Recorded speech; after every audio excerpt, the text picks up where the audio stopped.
Hello, my name is Will Barron. I'm the founder of Salesman.org, and welcome to today's Selling Made Simple live chat. I will, for the next half an hour, what time are we on? Half an hour, 45 minutes or so, I will answer your sales, business, life, whatever it is, questions. If you ask me a ridiculous question in good faith, I will do my best, good faith, to answer it. It is Thursday, the 8th of April. I'm supposed to be having a week off this week, as you may have heard in some of the content that went out last week, and it's gone terrible. I've not had basically any time off whatsoever, so this week off is probably going to get postponed for another few weeks down the line. So with that said, I'm excited. I'm happy to answer your questions. Drop your questions in the live chat box, which you'll see on YouTube if you're there, or LinkedIn if you're over there, and I will do my best to answer them. I hope you're all having a great day. Okay. Let's jump right into it. I appreciate the questions that are coming in already. Hoorain asks, quickest way to beat a sales objection? This is quite simple. Okay, let's move over to this view. Quickest way to beat a sales objection, if you think of your sales conversations as being going from point A to point B, this is the direction you want to go, right? Well, typically sales objections are buyers derailing you off from the shortest pathway to success. And over here, you might be just trying to close something, hopefully. You're trying to close whether it's the next meeting, or you're trying to even just close the sale, whatever it is, you're always trying to go from A to B. Now, buyers will derail you. They'll say, hey, I've not got the budget. Can you just email me this over and I'll take a look at it? Can you do this? Can you do that? Who the heck are you? Why the heck are you emailing me? And typically, the quickest way to deal with this is, it's not the best way to describe it, but I call it the ignore method. So a buyer will say, hey, what was the classic example? Hey, I don't think we've got the budget for this. And I will then try and bring the conversation back on track by saying, that's fine if you don't have the budget, or if you feel like you don't have the budget. This is assuming that I've qualified the buyer and I know that they've somewhat got budget there, and this isn't a real objection. I'm talking about fake objections here. The buyer goes, hey, I don't have budget. So I'll go, okay, well, let's come back to that in a second. And then I'll just carry on the conversation, or I'll ask the question immediately. Because a lot of what the buyer is doing when they give an objection is, it's just automated. The classic example that I always use is, you walk into a shop, there's someone at the door, some kind of sales helper outer, and they ask you, do you need a hand? You go to buy a pair of shoes. Do you need a hand? And you go, no. And you walk straight past them. That's what buyers are doing. They're not really thinking up these objections. They're just coming out to these individuals automatically. So I'll bring it back onto the straight and narrow towards getting the close, whatever we're aiming for, whether it's the next meeting, whether it's the sale. And by the time I've done that, I may then go back to this moment towards the end of the conversation. I might say, hey, is budget still a concern for you? What you'll find is, at this point, towards the end of your conversation, hopefully, if you've done everything right, you've now got a level of trust with the buyer. You've now got more rapport with them. They may be more able, they may be more knowledgeable about what you're doing. And so most of the objections that crop up along this process that you essentially ignore and drag back on track, they're now irrelevant. And you'll ask the buyer, hey, you mentioned this earlier on. Is it still important for you to discuss? And 9 times out of 10, they'll go, no, you've answered my question, or it wasn't relevant in the first place. So that is the quickest way to deal with objections. Now, if a buyer is actually thinking up an objection and you hear a little bit of a pause, they contemplate something and then they ask you, there's different ways to deal with that. But if it's dealing with quick fire objections that have just been thrown straight at you, then this is the best way to go about it. And I do this all the time when we're selling our training product over at Salesman.org, the Sales Accelerator. I'll have sales managers, sales leadership ask me all kinds of things. I hear the same objections day in, day out, over and over. There's only a handful of them. And so what I'd recommend you do if you are facing lots of sales objections is write them out. Just bullet point them out. And you'll find that there's 3, 12, 9, 7, whatever it is that you hear over and over. And then you can suss out a way to deal with them. You can suss out a way to diffuse them, whatever it is. But for quick, simple objections that are, don't have budget, can you call me back later? Can you email me this over? Just say, hey, I'll email it you over in a second. But first, can we just XYZ, carry on the conversation? and just progress it as far towards B as you possibly can without being too annoying, and most of the objections disappear. So hopefully that was useful. We've lost the animation to go from one side of things to the other. I don't know how to fix that. There we go. Big, beautiful transitions. What else do we have? Roma says, love the content. Thank you, Roma. Do you have any exciting weekend plans? Straight off topic. Nothing to do with sales. I love it. So it's Thursday as I record this. Tomorrow is the anniversary of my mum passing away. So I'm going to go back and meet up with my dad outdoors, all safely and COVID appropriate, and probably get Chinese and have a chill with him. And then that's Friday. Saturday, we're going to go to a local, this sounds like a really old bugger thing to do, but I actually quite enjoy it. Herwood House is a big manor house, stately home near me in North Leeds. So we're going to take Walter, the dog, the puppy, up there to go for a walk and probably get an ice cream and a coffee. And then Sunday, I think we're going to meet up with one of my jiu-jitsu friends, and although I've not trained jiu-jitsu in like 18 months now, so I don't know if I can call him a jiu-jitsu friend anymore. With COVID, just the gyms are all closed. And we're going to go and walk some golden retrievers in Kirkstall Abbey, which is a beautiful old abbey in Leeds as well. It sounds really sad and old when I say that, but maybe I'm getting sad and old. Maybe that's what's happening, and I don't realize it because it's happening so slow. Jared asks, I tried to sign up for Sales Accelerator, but there's a waiting list. Where can I sign up? You can, if you jump on the waiting list, you'll get notified when we're next bringing people on board. I'm going to experiment with it. I don't know whether we will continue with this, but the next batch of people coming on board on Sales Accelerator are training course, which you can find over at salesman.org. It's a 42-day, 6-week training course. Comes with a sales assessment, which then customizes the training plan automatically for you. There's a community in there full of really high-level salespeople that are really keen to give back to the community. There's tons of good value in there. Anyway, that's all available over at salesman.org, the Sales Accelerator program. I think I'm going to at least experiment with batching the intake of new students so that we can really focus on getting everyone onboarded, everyone happy. And then if people are going through the training week by week together, I'm hoping that there'll be more cross-pollination of ideas versus someone comes in today and they're doing the program and they start at week 1, but they're now trying to communicate with someone in the community who's on week 6. Obviously, there's going to be less opportunity for people to cross-pollinate and network and share ideas and insights. So we're going to experiment, probably going to do 2 or 3 batch intakes, probably monthly over the next few months, and we'll see how that goes just as an experiment. Like I say to you guys all the time, business, you should be experimenting. You should be using the scientific method to see what works best. What else do we have? We have Lileenly.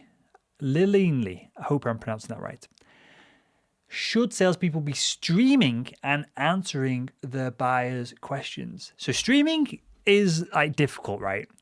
Because you can't bullshit very well on a stream, as you'll see. So if you guys ask me a question, it'll be very obvious if I'm lying or BSing about the answer. Now, if you're writing an email, if you're preparing a presentation for a meeting, whatever it is, you've got opportunity to research, to polish, to prepare. So if you are genuinely talented and skilled in your industry, if you are, how do I put it? If you are genuinely knowledgeable, then a live stream can really set you apart. And it's one of the reasons I want to do this live stream. So I'm happy to look stupid if I don't know answers to questions. But so many people in the sales training space won't do anything like this because they know that they're full of crap, and so they don't want to get shown up. I'm happy to look silly if I don't know the answer to something. So in answer to your question, a little Lini, if you are genuinely knowledgeable about a subject, then you should definitely try and do live streams. It will separate you from the crowd. It will allow you to build what we call trust at scale. If you got, you could cold call people, you could share insights-led emails, you could do whatever it is, but you can only do these one at a time if you're doing it properly. And clearly you can't cold call 3 people at a time, but you could get on a live chat, have 10, 20, 50. If you're doing incredible or you do it over the next couple of years and build an audience, you could have 50, 100, 200 people watching. And if they're your customers, then what an incredible way to position yourself as an expert and sell to them. So yeah, live streaming is great if you know what you're doing within your industry. Live streaming itself is so easy these days as well. We've got a bit of an overkill setup here in the salesman.org HubSpot studios, but you can do it from your laptop. One button. You can be live on LinkedIn. You can be live on Facebook. You can be live on YouTube, wherever you want to live stream. Fletcher asks, are you getting your weekly takeout tonight? What are you having? I saw that before I answered Lalini's question. That's hilarious. I will not be getting takeout tonight because I had takeout yesterday. And as I said, I'm going to go to my dad's tomorrow for my mum's anniversary. And so I will probably be having a Chinese or Indian or something there as well. And I'm basically doing zero exercise at the moment, which is terrible. I need to get back in shape for for the jiu-jitsus when that starts back up. So yeah, I will not be having takeout tonight. But it's hilarious that I must talk about it every week. I think last week I had a Domino's after the live chat. So yeah, probably Thursday. Yeah, maybe most Thursdays I do have takeout. So you probably noticed that trend. What else do we have? Zayn. I don't know if that's an actual name or like a username, a screen name. I'm great at selling. Remote selling really works for me, but I'm finding that I'm not as productive as I would like to be. How can I get more out of something? How can I get more of the important stuff done each day? Okay, so productivity. This is similar to the diagram that I've just drawn, going from A to B.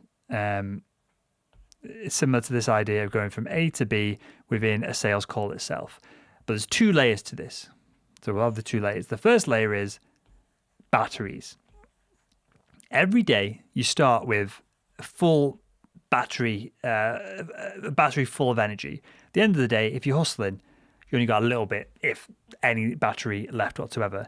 Now you can maybe artificially get this back up, filled up somewhat if you're doing drugs, caffeine, if you're taking power naps, if you're meditating, things like this. But typically, throughout the day, your battery drains down. And this is the same for everyone. So if you're comparing yourself, productivity is relative, right? I'm assuming there's someone in your organization or someone that you aspire to have the success of where they're getting more output than what you're getting each day. So we all start off with the same amount of energy. You can do things to increase the size of the battery, perhaps, by not eating takeout every Thursday night, by looking after yourself, by being more healthy, getting more sleep. But these are somewhat finite. The battery full, battery empty. This happens within this 24-hour period. So with that said, you don't have less or more energy than most people. What they're doing is spending it on more valuable tasks. So what most people have, so we'll have two people here, we'll have productive and we'll have non-productive. Productive people, non-productive people have a hobby. They have a family. They have the dog. They like watching TV. They like cooking all their meals. They have their job and they also have a side hustle as well. So do you see how each one of these elements here is, say, on my iPad here, say like 2 centimeters long. So they all add up 2, 4, 6, 8, 10, 12, 14. They add up to like 14 centimeters or so of productivity. They can only do this much every day using this amount of energy. Now, productive people, they go about things differently. They will make sacrifices short and medium term to achieve massive, big, incredible, valuable things long term. So perhaps they don't sit there and watch telly. And so they've got those 2 centimeters there. Perhaps they don't have a dog. So they've got those 2 centimeters there. Perhaps they don't cook their own food. They have a chef come in or they use one of these services where they half cook the food, deliver it, and you just finish it off in the oven. And so you see how much more productive they are and how much more focused they are and how much more distance they've traveled on the goals and tasks that they have. And it's the same in sales. If you spend too much time doing stuff that doesn't add to the bottom line, perhaps this individual over here, the non-productive person, does all the admin work that they're supposed to do, but they don't get in trouble if they don't. Perhaps they're doing all of these other non-selling tasks. They're helping other people, Versus here, our productive person is taking all of these extra things that don't really matter in your sales role, and they're driving way more revenue with the same amount of time, energy, and effort. So productivity, as long as you're not procrastinating, and that skews all of these, it throws all of these data points off. But if you're not procrastinating, you've got the same amount of energy or a similar amount of energy to each person that you're trying to compete with in the marketplace each day. You just need to put more focus in one or two things rather than spreading yourself super thin across multiple other elements. Now, I find this really valuable for me to visualize this, because I literally now, with Walter the dog, I am having to make sacrifices with the quantity of content that we can put out with salesman.org, because I've got to walk him twice a day. I've got to physically be in a lot more to look after him than come in the studio where he can't come right at the second until we move buildings. And so I'm sacrificing some productivity in the studio to have a pet that will hopefully improve my health, well-being, and everything else that comes alongside a dog. Oh, we just lost the... there we go. That comes alongside having a dog at home as well. So it's constantly a balance. People talk about this idea of work-life balance. It doesn't really exist. You have one life. You can either choose to answer text messages and phone calls and whatever it is, 9, 10 o'clock at night from your manager or your customers. You can choose not to. You only get one shot at all of this. And as I said, you only have the same amount of hours each day. You only have the same amount of energy as people you're competing with. And I just pull out of this for a second and go back in. Hopefully it resets itself. And don't forget that sales is what we call a zero-sum game. Most of the time, there is a winner and there's a loser. It's very unlikely that your product or service is being bought multiple times, or your buyers are buying multiple versions of your product or service. There's typically only a winner or loser, and so all you've got to do is be that 1%, that tiny little bit more productive or effective than the competition, and you'll win every time. You don't need to be 10 times more productive than the competitors. You only need that 1%, that tiniest amount better than them across multiple areas in the sales process, and you'll win. So don't think you've got to sacrifice everything to close the sale. All you've got to do is be that 1% better will win 9 times out of 10. So hopefully that's helpful. Right, what do we have next?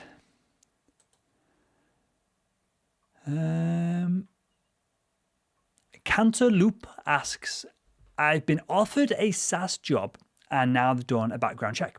I helped flipping houses with a family friend and I was paid in cash. I put this experience down on my resume.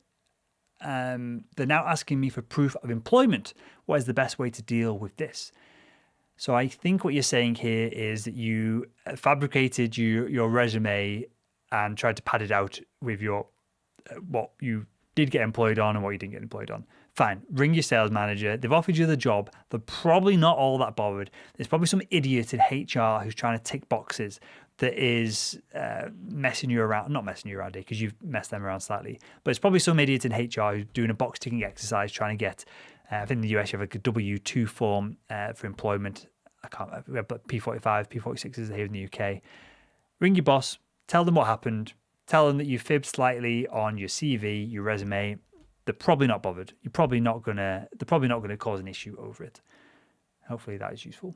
That's what I would do. If I hired someone on the merit of their past experience in sales and the fact that they'd gone through the interview process and been successful, I wouldn't be bothered if they were getting paid in cash for flipping houses versus doing it as an employee.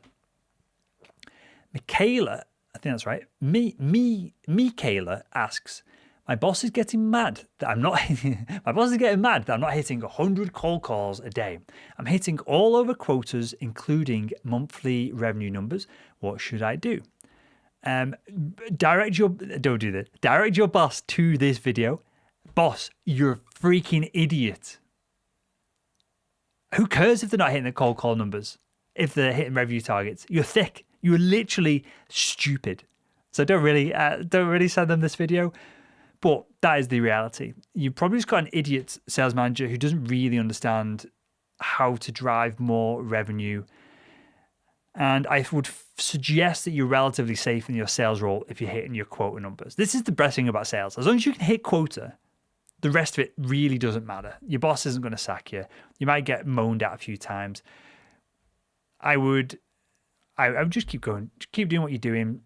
Say that you can't. I would give your boss this analogy. I'd explain this to your boss. Either I hit quota, which I'm doing successfully. You're happy with that, right? Frame them up, set them up to say yes. And go, or I can make more calls each day, which will diminish the chances of me hitting my target. Which would you prefer? And don't do it in a sarcastic tone. If you can say that in a relatively friendly way, I'm sure they will understand and get the hint. Cool. Cherry asks or says, the last whiteboard video was rad. More of those, please. Yeah, Cherry, this is, so you see it here as well with what we're trying to do with these live streams. I'm all in on the whiteboard. So I've done a lot of experimentation with the whiteboard over the past few years. So it's over there and it's literally gathering dust because I've not used it in like 18 months now. We've got this big Samsung like 50 odd inch whiteboard that you stand in front of and draw in front of in a more traditional way. And obviously I've switched over to this idea of the kind of iPad whiteboard that I can sit down on and I can have more of a civil conversation as opposed to, this is no criticism to him, but I feel like standing in front of the big whiteboard is a little bit more Grant Cardone-esque, where he's putting on a performance, he's on stage essentially, and he does it very well. You can have a lot of influence that way. You can drive attention that way. I just want to go in a slightly different direction of being more chill and having a conversation, more YouTube-esque as opposed to, and clearly Grant Cardone's killing it on YouTube, but more of a YouTuber-esque style versus the traditional teaching style of sales trainers in the past. So I appreciate you for commenting, Cherry, on the whiteboard videos. There is going to be, at a very certain point, in not too distant future, when a few things line up with HubSpot, our partner for the next couple of years, when we get these things lined up, there's going to be a ton of those videos coming out. One might say daily videos and audios and other content as well. And do you know what? I'm genuinely really enjoy drawing, doodling. I'm trying to include more of Sam, the salesperson, in some of these whiteboard videos as well. Just a little bit of doodling, a little bit of life, a little bit more entertaining for myself because I enjoy drawing. So there's multiple elements to it, but I'm glad you're enjoying them. And because I'm enjoying producing them a lot more than just talking head videos and training videos from that perspective. Okay. Headache asks, I assume you are on YouTube because I don't think you'd get away with that name on LinkedIn. Headache asks, have a quick sip. When does cold calling anxiety go away? I've made 200 calls and I've multiple scripts, but I'm still getting stressed by it. Okay, 200 calls is not a lot of calls. So let's say you're doing 50 calls a day. So you're now at 4 days. 4 days of doing anything is not going to help you break through anxiety. Maybe 4 weeks of cold calling at the pace you're cold calling, what you're trying to do is make things normal, right? If something is brand new and you've never done it before, it doesn't matter what it is. It could be seeing a dog. If the first time you see a dog, you're going to be scared. The next time you see a dog, you're going to be, okay, I know your brain, not you consciously, subconsciously, your brain's going to go, okay, that's a dog, I should be scared. Then the next day, your brain's going to go, okay, that's a dog, should I be scared? Because the dog seems quite nice and it's just licking my face all afternoon. Then the next day, and then you start to either do one of two things. You will subconsciously and maybe even consciously double down on your assumptions that cold calling leads to anxiety. Or if you do the task and then ask yourself after the fact, was it really as bad as what I thought it was? Which it probably wasn't. You didn't get attacked. Nobody's probably throwing that much abuse at you, especially at 200 calls. You've probably not had that many people slam down the phone. When you've done 10,000, I'm sure you'll have a couple of idiots that you'll have bumped into. But when you get through, 4 weeks, 5 weeks, 6 weeks of cold calling at the pace that you're going at, assuming you're doing, say, 40, 50, 60 a day, which you probably are, it just becomes not easy. The difficulty of it doesn't really change, but it becomes normalized. And so again, as long as you ask yourself to keep you on track of, is this worth getting anxiety over? Is this worth getting stressed over after each block of them, or once a day? If you ask that question, you're going to find very quickly that it's going to become normalized and you're not going to be too stressed about it in the not too distant future. There we go. What do we have next? Eric, sorry, mate. I'm terrible at pronouncing names. I need to really work on that because we do have a real international audience. What is a good way to get in front of customers or decision makers as pandemic restrictions loosen, but companies keep facilities closed to vendors? So, first off, do you know for a fact, do you know it to be true that you're not going to be able to go into facilities and vendors are going to be closing them off? That's the first thing. I would not make that assumption.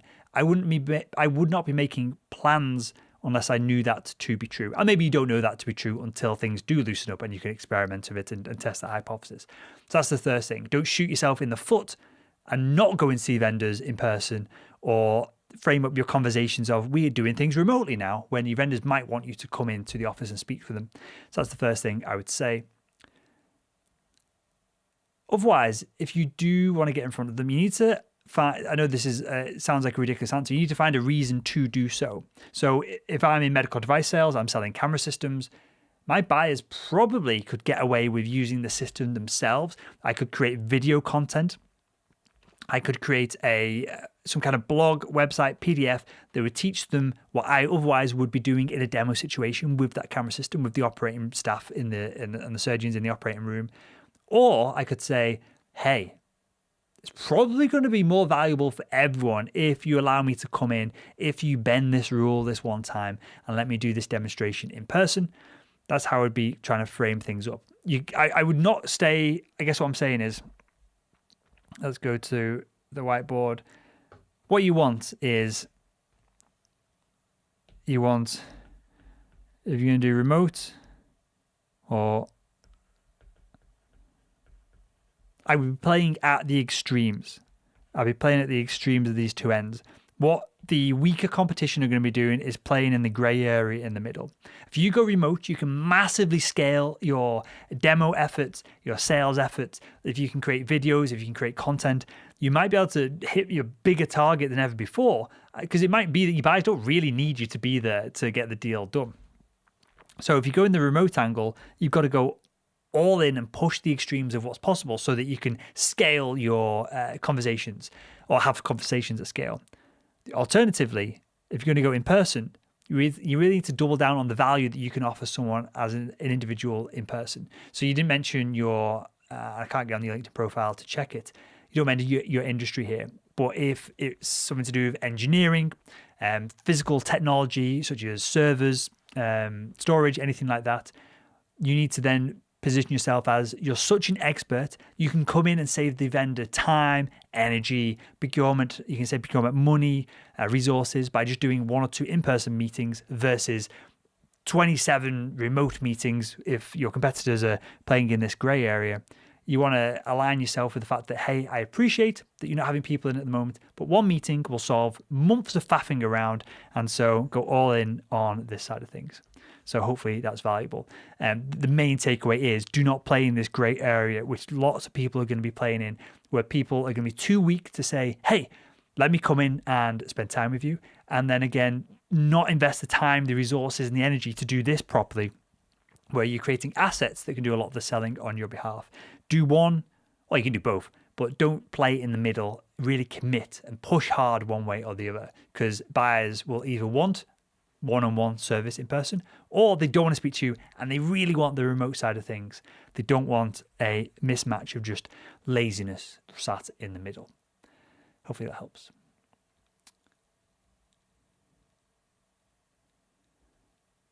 Okay, Ozan asks, hi, great show. Thanks. I appreciate it. What techniques or methods can be used to map the active sales channels in a market that you're not familiar with? You may discuss it mainly on an international business level. What can we do? So you're asking, what can we do at an international level to map the active sales channels in a market that you're not familiar with?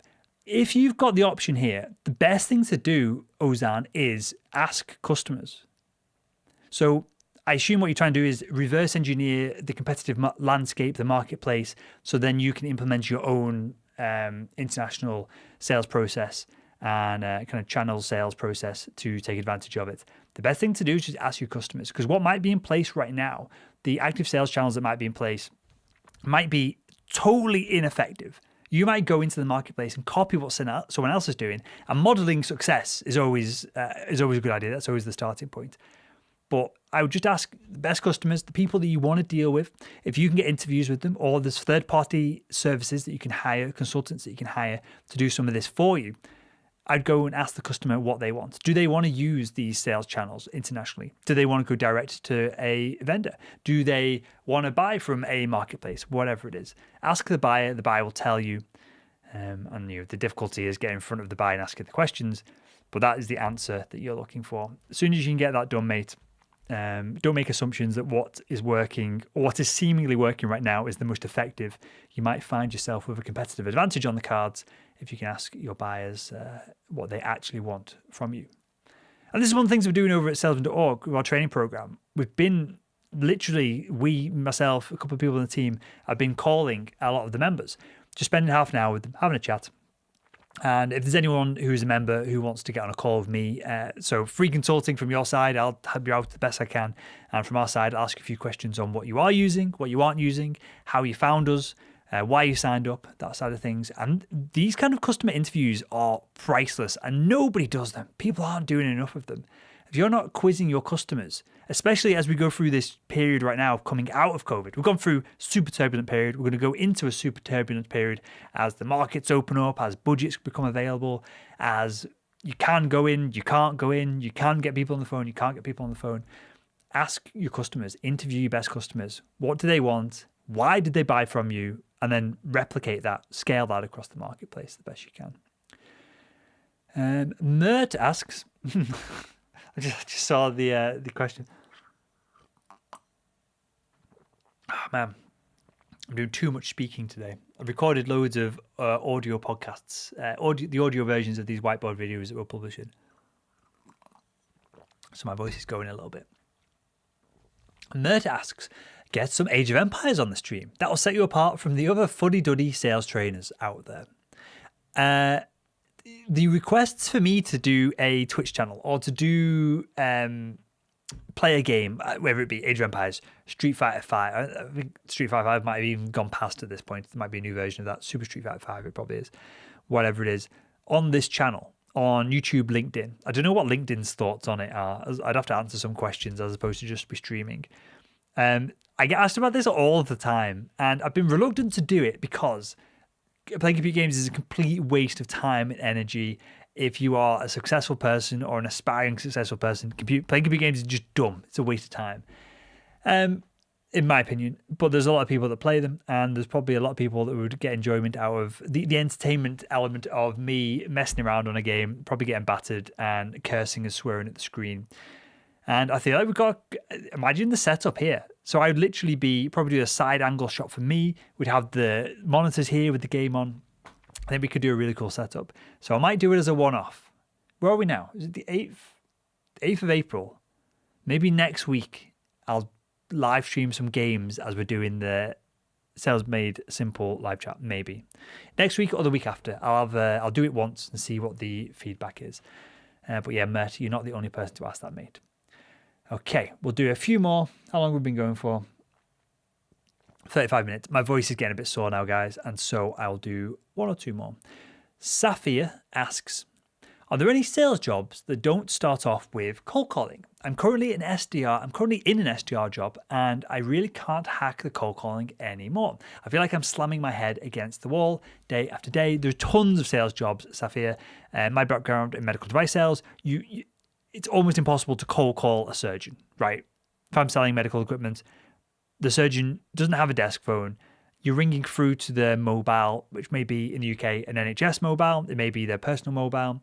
that'll be on the CRM of the organization that you're working for. And 100 times out of 100, 99 times out of 100, it's going to be a receptionist that you're going to get. It's going to who's in a different part of the building to the surgeon, so they can't pass you on. It's going to be, if they're in the operating room, it's going to be a member of the surgical team picking it up. The surgeon is not going to drop. They're not going to drop the physical surgery they're doing. They're inside the patient right now. They're not going to drop that to speak with you on the phone. So cold calling is just not appropriate in that environment. So there's one environment for you. If you're not doing most roles where you're not an SDR, you're probably not doing all that much cold calling, because I'll go on the record of saying I'm doubtful of the effectiveness of it. If you're doing commodity sales, fine, cold calling probably works. If you're doing larger deal sizes, which I just want you guys to be doing large deal size complex sales, because everything else is going to disappear. Large complex B2B deals are the only things you guys should be focusing on right now, because that's where the money is as well, which is why we're here. If you're doing that kind of sales, there are tons of industries, tons of jobs that aren't SDR roles that you can start off and do very little or zero cold calling. Okay, I think we're going to wrap things up there because my throat is killing me. I don't want to sound like a wimp, but if I wreck my voice now, I won't be able to do any recording tomorrow. I appreciate you guys. If you want to have a question answered on next week's show, leave it in a comment below this video, whether you're watching it on LinkedIn, YouTube. If you're listening to the audio version of this, you can always email me your questions, will@salesman.org. We've got tons more of these whiteboard videos coming. I appreciate the good feedback from you guys on them, or the positive feedback on them. And I think that wraps things up. As I said, this week has not been a week off whatsoever. So I'll probably miss one of these in the not too distant future to have a legitimate week off. But I'll see you next week. I'll be here for sure. And I'll speak with you next week on the Selling Made Simple